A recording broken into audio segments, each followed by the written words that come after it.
আপনি কি আপনার ফোনকে সুপারফাস্ট করতে চান, কিংবা এরকম এক ক্লিকে সার্কেল টু সার্চ করতে চান, অথবা এরকম হলোগ্রাফিক ইন্টারফেস তৈরি করতে চান আপনার ফোনের মধ্যে?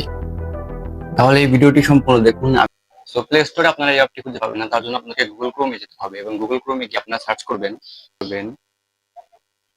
Google CTS APK.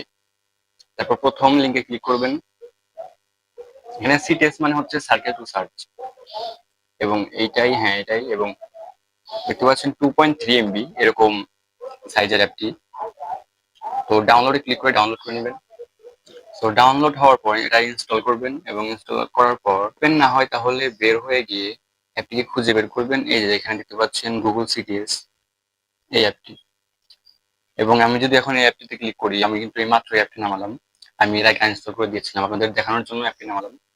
তো এটা যদি আমি এখন ক্লিক করি, দেখেন অ্যাপে ক্লিক করার সাথে সাথে সেই ইন্টারফেসটি চলে এসেছে। এখন আপনি যদি এখানে সার্কেল করেন এরকম ভাবে একটা, তাহলে এই অ্যাপটি সার্চ হয়ে যাবে, মানে সার্কেল টু সার্চ হয়ে যাবে। এইভাবে আপনি যে কোনো জিনিস খুঁজে বের করতে পারবেন।